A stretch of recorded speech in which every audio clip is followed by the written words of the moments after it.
l'intervention qui suit avec deux personnes. Sylvain Roche, qui est ingénieur de recherche à la chaire 30, Transition énergétique et territoriale de Sciences Po Bordeaux, et Hugo Vosilla, qui est doctorant en sciences politiques au centre Émile Durkheim. Alors, je ne sais pas où vous souhaitez vous installer, mais voilà, vous allez nous parler des initiatives et actions autour des énergies renouvelables à l'échelle de notre région. Et vous parlez dans votre présentation de modernisation écologique. Alors je vois qu'il y a plein de gens qui s'en vont. Je pense qu'on a un petit peu dépassé le délai. D'ailleurs, des enfants à récupérer à l'école aussi. Donc, on va essayer de respecter le timing pour avoir un peu le temps d'échanger après. Et c'est à vous, du coup. Merci.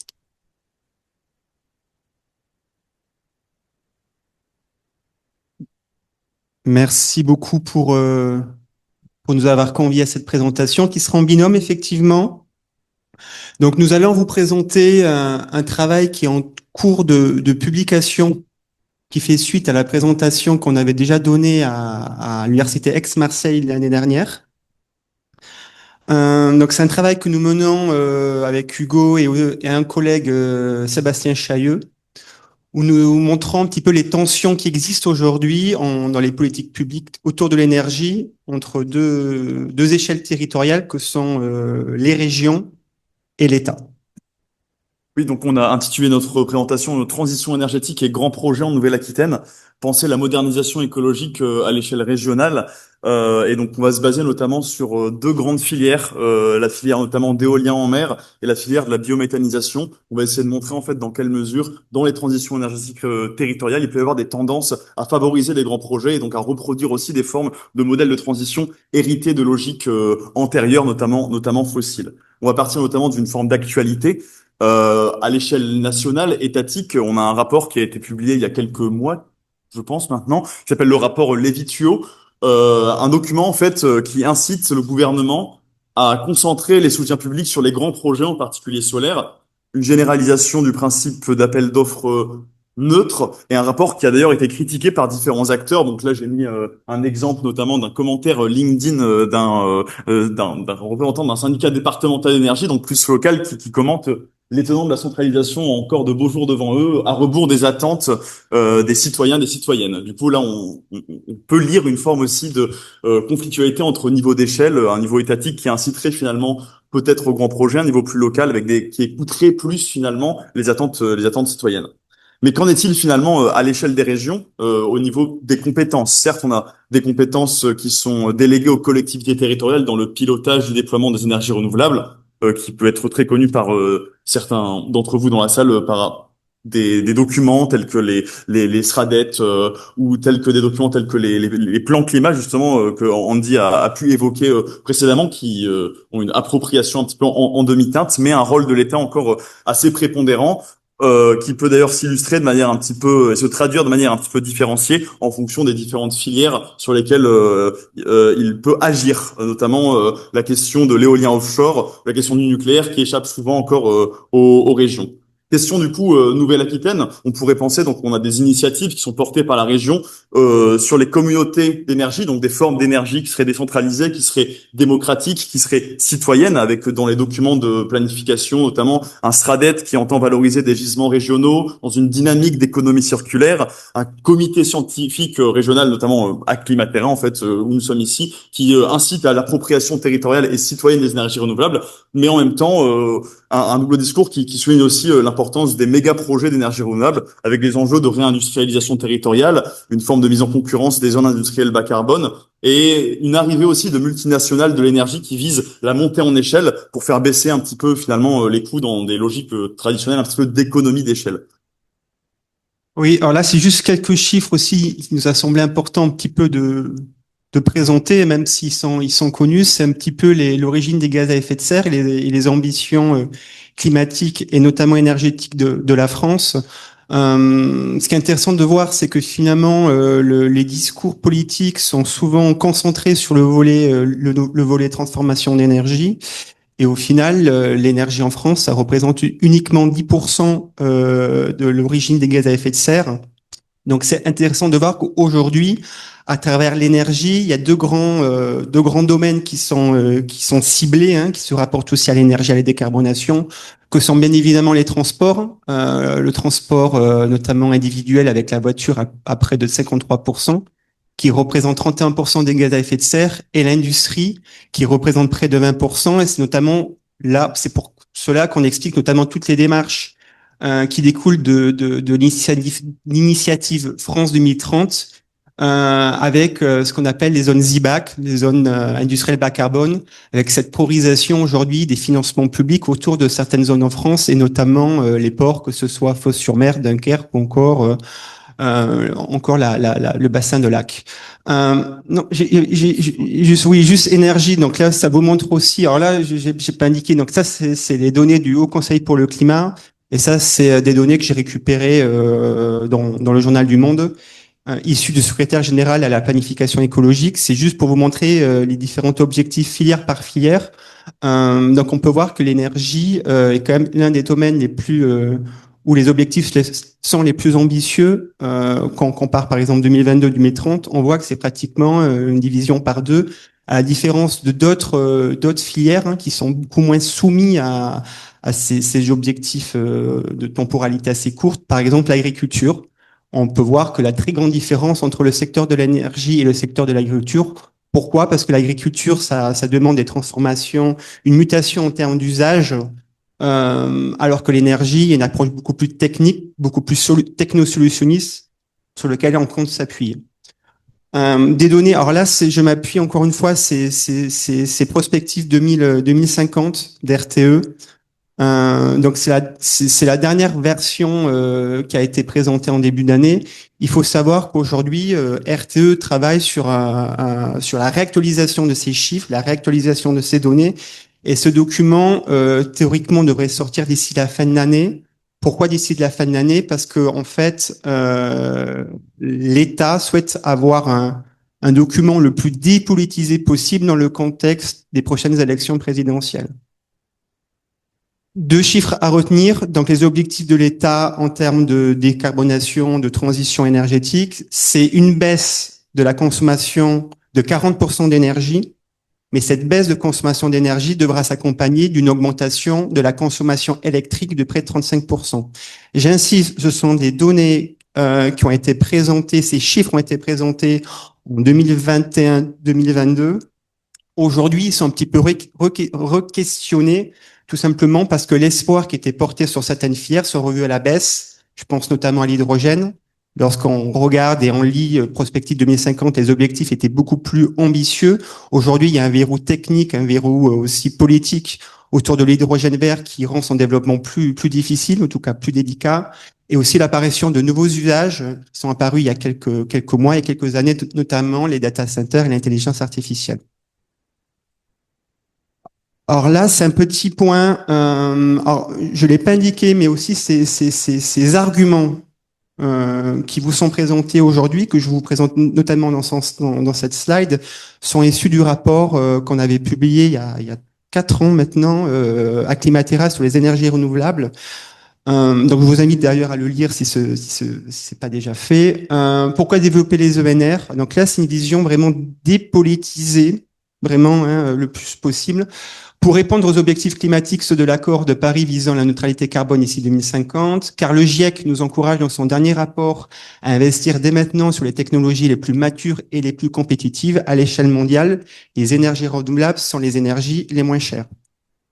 Pour répondre au défi de l'électrification des usages, la demande en électricité devant augmenter de 35% d'ici 2050, comme mentionné, et enfin, pour répondre à l'impératif de souveraineté énergétique des territoires et de la réindustrialisation, et notamment toute cette dynamique qui est portée par l'Europe depuis le Green Industrial Plan qui a été signé en octobre dernier.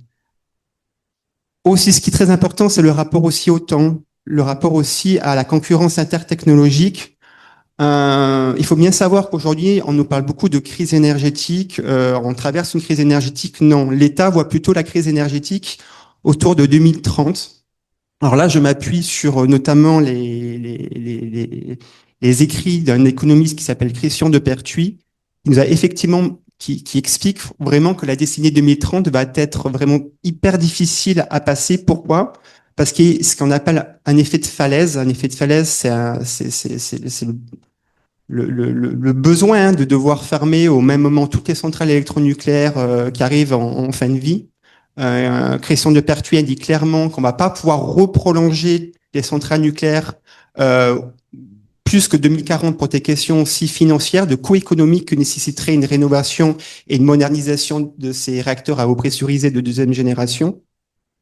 Et donc, en fait, il y a aussi un mur d'investissement public qui est nécessaire, et ça passe aussi par le lancement d'un nouveau programme électronucléaire, 8, 12, on ne sait pas encore. En tout cas, il faut bien comprendre que l'État s'appuie réellement sur le binôme nucléaire et énergie renouvelable, quel que soit le scénario envisagé. Oui, alors là, c'était un petit aussi, une petite remarque. On s'est beaucoup appuyé on parle beaucoup de science, sur l'importance des données, sur l'importance de la rationalité. Dans notre rapport en 2022 d'Aclimatera sur les énergies renouvelables et aussi dans nos travaux actuels avec Sébastien et Hugo, on s'appuie beaucoup sur les données de l'AREC, d'ailleurs qui est présent, qui est vraiment une source de données très importante pour nous. Donc là, je vous ai mis par exemple à quoi correspondait la cartographie énergétique de la région Nouvelle-Aquitaine et les objectifs du SRADET. Donc les objectifs du SRADET sont à 50% de NR d'ici 4 ans maintenant. Autant vous dire que les objectifs sont très ambitieux. À voir, aujourd'hui même, à l'hôtel de région, il y avait la présentation de la régionalisation de la nouvelle PPE. Donc, à voir si ces objectifs vont être réactualisés. On ne sait pas. En tout cas, c'était l'objectif qui était annoncé auparavant dans le SRADET. Et on peut voir aussi la cartographie en termes de différentes filières énergétiques. Donc, certes, la transition énergétique dans le discours de l'État, c'est avant tout une transition électrique, mais ce qui ressort dans la cartographie de la région Nouvelle-Aquitaine, c'est l'importance aussi de la filière thermique. Voilà, c'est peut-être une particularité qu'on observe avec d'autres régions. Certes, il va falloir électrifier les usages, électrifier les technologies, mais l'apport du thermique est très important, notamment dans une région qui est très agricole et très dotée en bois. Voilà, donc après un petit peu ces éléments d'objectifs, de stratégie à la fois nationaux et territoriaux, on va essayer de montrer un petit peu comment nous on articule notre présentation de manière un petit peu théorique. On essaye de lier modernisation écologique et transition énergétique territoriale. Donc qu'est-ce que c'est que la modernisation écologique dans les sciences sociales? En fait, c'est une perspective qui part de l'hypothèse que si les problèmes environnementaux les plus difficiles de ce siècle et du siècle prochain ont été ou seront causés par la modernisation et l'industrialisation, leurs solutions doivent nécessairement passer par plus et non moins de modernisation et de super-industrialisation. Il y a aussi d'autres auteurs, notamment dans un article coordonné par Brice Sauvé et d'autres, qui expliquent que la modernisation écologique repose sur une croyance inébranlée dans le progrès technique et scientifique, un recours privilégié au marché économique, un rôle de coordinateur attribué à l'État et un petit peu nous le but de cette communication ici, c'est un petit peu de questionner dans quelle mesure on a une forme d'appropriation de cette logique de transition, une transition quand même un petit peu qu'on pourrait qualifier de dure, pour reprendre aussi les propos du chercheur Amaury Lovins qui compare les soft energy pathway et les hard energy pathway. En fait, dans quelle mesure on a des volontés d'aller un petit peu vers des formes de modernisation écologique dans la transition à l'échelle de la Nouvelle-Aquitaine. Et du coup, pour structurer notre présentation, après cette introduction peut-être un peu longue mais nécessaire, on va essayer de questionner cette montée en échelle, le grand projet à l'échelle de la région Nouvelle-Aquitaine, en comparant donc deux filières, l'éolien et la biométhanisation, avant donc de voir davantage d'un point de vue plus transversal en fait, ce qui peut regrouper ces différentes filières et les potentielles limites de cette orientation vers la modernisation écologique, en questionnant un rejet ou non des grands projets par le territoire. On ouvrira un petit peu sur la fin pour questionner aussi la place des alternatives. Est-ce qu'elles sont invisibles, est-ce qu'elles sont isolées, et dans quelle mesure en fait on peut avoir un contre-récit aussi encore pour relier avec ce qu'on a pu voir ce matin.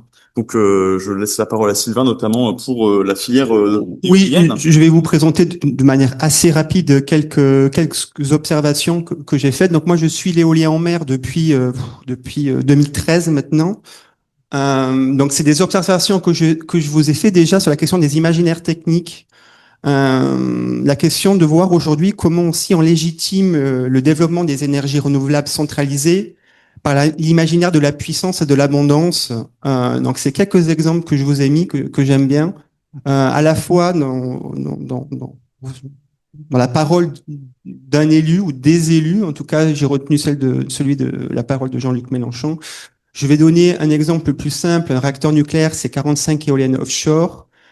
Du côté des industriels, à terme, une ferme offshore équivaudrait à une centrale nucléaire. Donc, on est vraiment dans cette comparaison technologique héritée finalement de tous les travaux sur le régime technopolitique du nucléaire, où l'énergie fossile, les énergies fossiles sont toujours des énergies de référence pour crédibiliser et légitimer les énergies renouvelables.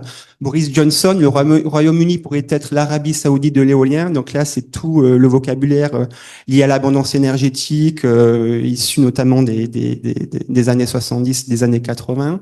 Quelques autres exemples aussi en termes de médias, de comment on légitime ces énergies à travers le discours des grands médias.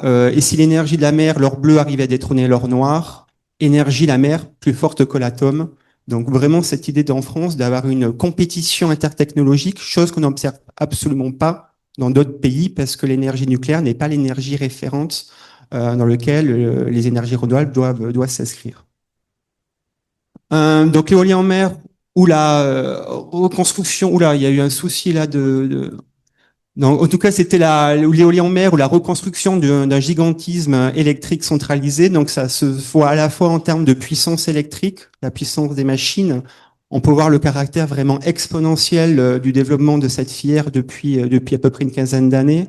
On a débuté à des machines autour de 3, 4 mégawatts. Hein. C'est une marinisation de l'éolien terrestre, comme on observe notamment au Danemark ou en Grande-Bretagne dans les années 90. Hein. Je vous rappelle que le premier parc offshore a été inauguré en 1991 au Danemark. Et aujourd'hui, on a dans des machines qui dépassent les 18, les 20 mégawatts, notamment les dernières turbines chinoises. Donc un gigantisme technologique et aussi un gigantisme en termes de portage de projets, en termes d'appel d'offres.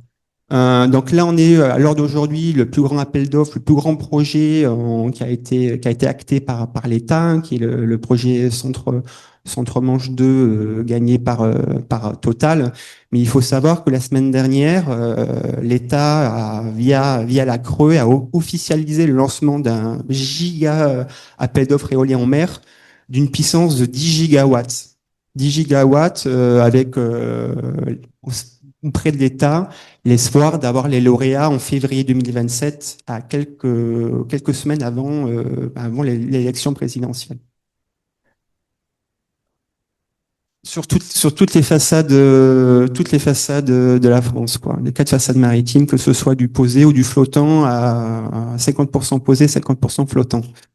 Donc l'éolien offshore, comme je vous le disais, se légitime à la fois par sa possibilité de s'inscrire dans l'imaginaire électronucléaire, imaginaire de puissance, imaginaire d'abondance, mais aussi dans le critère économique, sachant, comme je vous le disais, depuis la crise des Gilets jaunes, l'État est très sensible aux critères économiques. En citant Agnès Pannier-Runacher, l'argent public doit participer à rendre les solutions décarbonées moins chères. Donc, on observe aussi une reprise en main par Bercy pour toutes ces questions. Il y a 10 ans, on va dire que le ministère de l'Environnement et de l'Écologie portait cette filière. Aujourd'hui, c'est vraiment le ministère de l'Industrie. Donc le poids économique, le poids industriel est devenu très important, notamment la légitimation par les 2 derniers appels d'offres, que ce soit l'appel d'offres de Dunkerque, 44 € le mégawattheure, et plus récemment 45 € pour Centre Manche 2. Donc la légitimation par le critère économique. Et donc finalement, ça revient sur ça. Donc là, c'est Oléron. C'est un sujet que je suis depuis son lancement officiel, on va dire, en 2017 par l'ancienne ministre Ségolène Royal. Ce qui est vraiment important, c'est ce schéma. Hein. C'est ce schéma, c'est les 3 dimensions. Donc je le sors de Savakul et Lamshkiratan. C'est qu'est-ce qui fait aujourd'hui les 3 critères pour faire aboutir un projet. Donc ces 3 acceptabilités qui doivent être alignées. L'acceptabilité sociopolitique, l'acceptabilité communautaire, et un qui est peut-être moins connu, mais tout aussi important, c'est l'acceptabilité par le marché. Et quand on déconstruit un petit peu l'historique d'Oléron, hein, c'est chose que je suis en train de réaliser et publier, on peut voir qu'à chaque fois, il y a eu une acceptabilité et au contraire, il a manqué des acceptabilités. Je m'explique. Si on prend le premier, un projet Small marqué par une relative acceptation sociopolitique, effectivement, dans la période 2007-2019, l'État souhaitait développer un petit projet, enfin l'État. Localement, l'opérateur et les associations locales et des collectivités locales souhaitaient développer un petit projet de 500 mégawatts. Alors à l'échelle maintenant de l'éolien en mer, 500 mégawatts, c'était finalement un petit projet. Et ce projet, lorsqu'on regarde les archives, lorsqu'on étudie les discours, c'était un projet relativement accepté par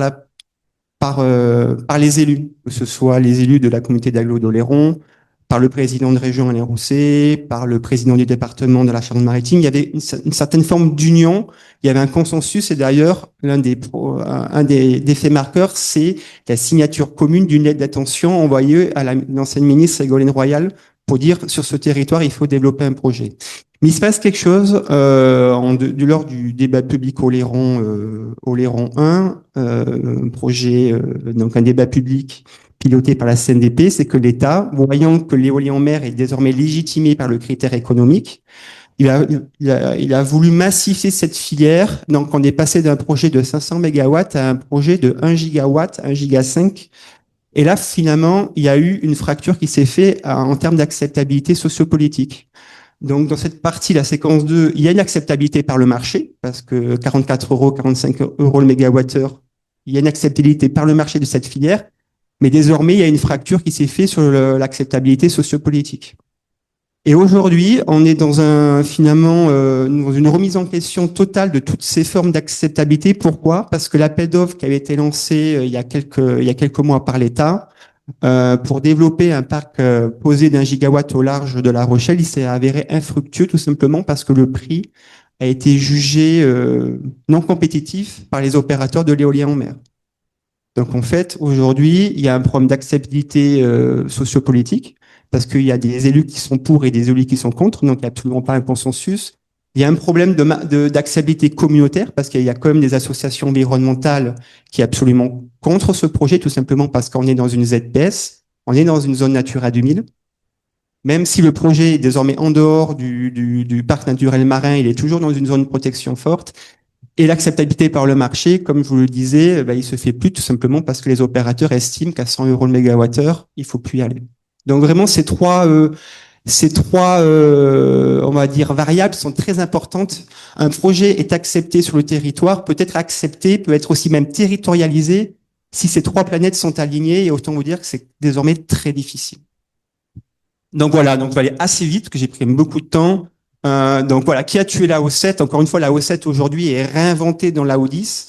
L'AO7 a été relancée la semaine dernière par l'État dans ce cadre de ce méga appel d'offres pour l'éolien en mer. En tout cas, voici tous les acteurs avec qui j'ai échangé, avec qui j'ai pu débattre pour essayer de comprendre un petit peu l'historique de ce projet, pour voir comment se construisaient les coalitions d'acteurs. Ils sont nombreux et c'est un travail en tant que chercheur en sciences économiques, aussi en sciences humaines et sociales, en sciences politiques. Ça nous oblige aussi à chaque fois d'adapter notre vocabulaire, d'adapter notre discours, chose aussi qui est pas évident. Voilà, qui est pas évident. Je vais m'arrêter là. Merci Sylvain. Donc moi je vais davantage broder autour de la filière méthanisation en Nouvelle-Aquitaine. Je vais essayer d'être assez rapide, mais aussi de souligner en fait des dynamiques un petit peu de préférence pour le grand projet, en réponse aussi à des objectifs très ambitieux qui sont ceux finalement issus d'une feuille de route qui a été lancée en 2019 par la région qui s'appelle Ensemble pour un 100% gaz vert. Qui est une déclinaison en fait d'une étude nationale de l'ADEME à l'échelle de la région, avec des objectifs de production de 25 TWh de gaz vert à injecter sur les réseaux, voire devenir même une région potentielle exportatrice de gaz vert dans des logiques de solidarité un petit peu territoriale. Ce qui est intéressant dans ce document, dans ces objectifs, c'est qu'on a une invitation de la part des acteurs régionaux d'inviter l'ensemble des acteurs de l'énergie, des agriculteurs aux collectivités, en passant par les industriels du secteur, à se saisir de ces scénarios et de ces pistes d'action. C'est intéressant parce que quand on compare avec d'autres trajectoires régionales, c'est pas toujours le cas. Parfois, en fait, la méthanisation a pu être développée par le secteur agricole lui-même qui s'en est saisi. Là, en Nouvelle-Aquitaine, on a quand même une volonté politique, mais de convier tout type d'acteurs. Derrière ces ambitions, on a une mise en instrument qui est assez cohérente avec la dynamique nationale, une mise en instrument qui passe par la mise à disposition de fonds propres de la région et un lancement en 2011 d'un dispositif qui s'appelait Métaction, qui s'est renommé Méthane Action avec notamment les nouvelles régions, pardon. C'est concrètement qu'est-ce que c'est ce dispositif-là? C'est un accompagnement de la région à la sollicitation des aides publiques pour le secteur économique agricole. C'est l'animation d'un réseau d'émergence, donc vraiment essayer de faire émerger des projets. Et c'est des formes une convention. En fait, on a la région certes, mais on a aussi d'autres acteurs, une forme d'alignement en fait entre différentes échelles, entre et types d'acteurs aussi, entre la région certes, mais aussi l'ADEME, les gaziers, la Chambre régionale d'agriculture Nouvelle-Aquitaine, la Fédération régionale des CUMA. Donc en fait, la région Nouvelle-Aquitaine, pour la méthanisation, elle la soutient en s'inscrivant dans une dynamique d'alignement et de coopération à la fois par le haut, mais aussi par le bas, en mobilisant le monde agricole via ses représentants.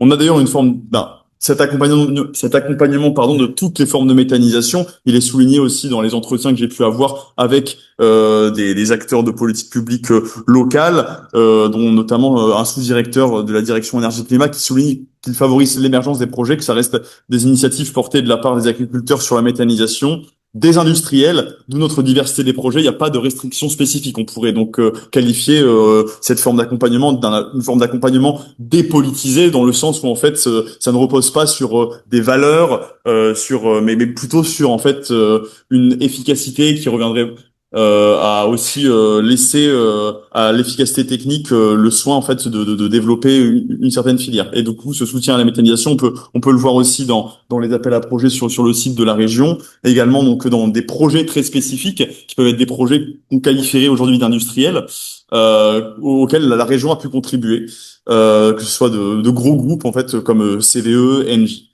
Ça c'est intéressant de replacer en fait ces formes d'accompagnement dans des dynamiques qui ont été soulignées dans la littérature sur le développement de la méthanisation agricole en France et en différentes séquences en fait. Certains auteurs, notamment Pascal Grouillez, Alexandre Robert, ont souligné finalement différentes séquences de développement de la méthanisation en France avec des dynamiques et des changements de type d'acteurs impliqués, d'échelle également, et aussi de modèles économiques et de modèles de gouvernance et de valeur ajoutée. En fait, on a une forme dans le développement de la méthanisation en France. Dans les années 2000, on avait beaucoup d'unités individuelles, d'un modèle qu'on qualifierait plutôt peut-être à la ferme, qui bascule autour des années 2010 aussi vers un changement de technologie qui favorise plus uniquement la production de biogaz, qui permettait à la fois des formes de cogénération, c'est-à-dire de la chaleur, aussi de l'électricité, mais une orientation plus vers l'injection, donc l'injection de molécules de biométhane dans le réseau, donc aussi dans une dynamique un petit peu moins circulaire, un petit peu moins territoriale, c'est-à-dire que quand on injecte dans le réseau gazier, on veut dire le modèle précédent, en fait, avec l'utilisation de chaleur, ça permettait une forme aussi d'économie circulaire et d'utilisation pour la ferme. Et dans les années donc 2020, comme soulignent certains auteurs,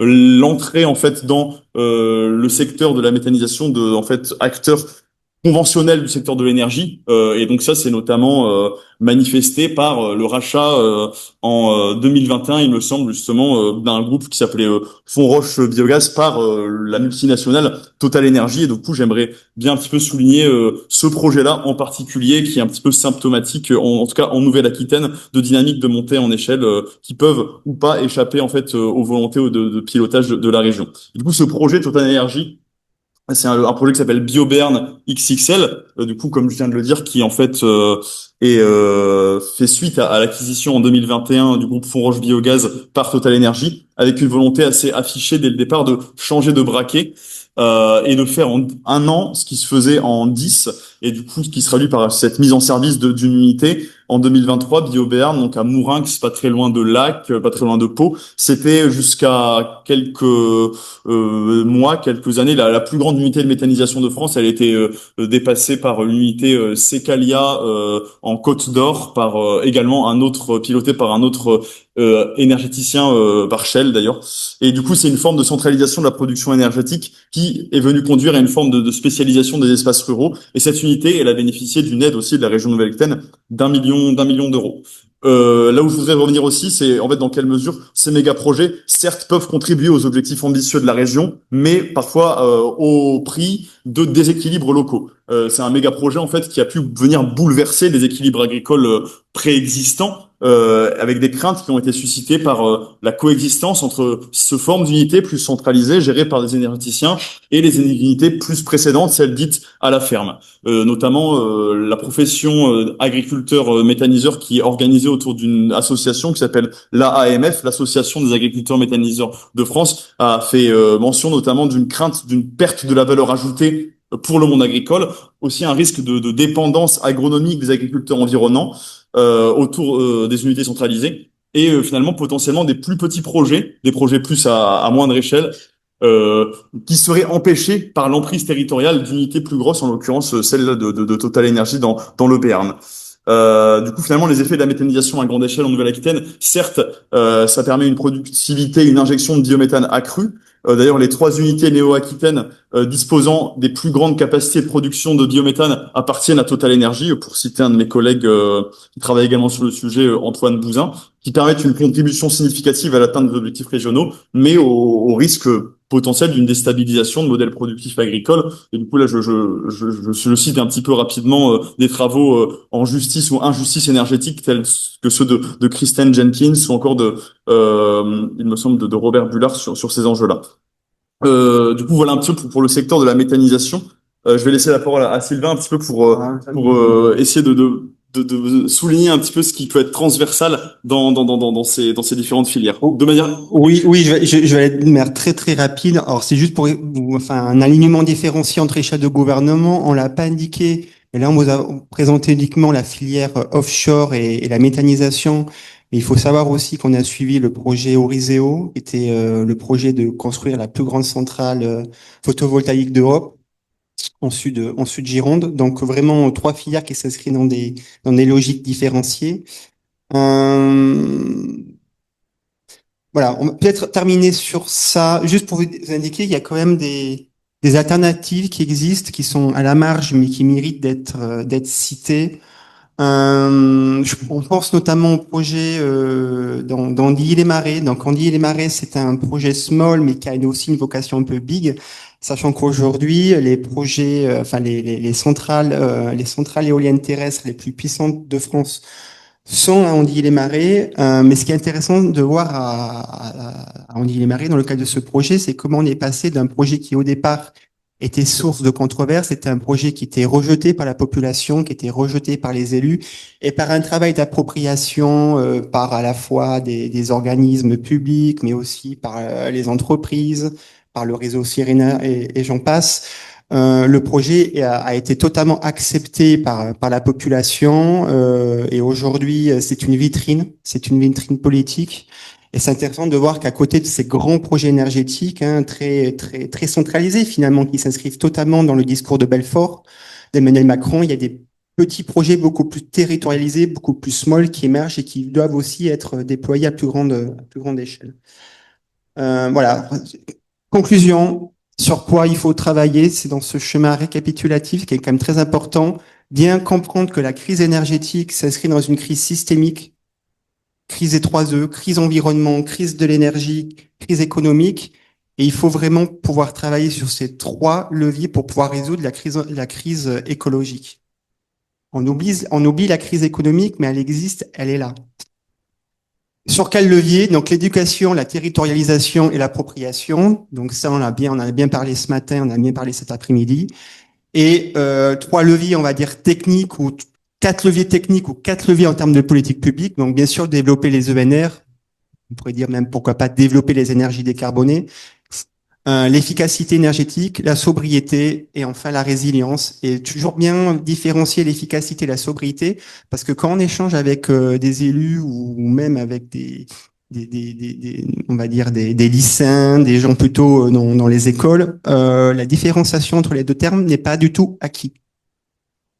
Voilà, et donc pour aller plus loin, au-delà de la publication qu'on va faire dans les prochains mois avec Sébastien Hugo, on vous invite à lire cette publication qui reviennent un petit peu sur ce qui a été dit aujourd'hui, que ce soit sur la méthanisation, la montée en échelle de la méthanisation agricole, ou encore la question des imaginaires techniques autour de l'éolien en mer en France et plus largement en Europe. Merci beaucoup.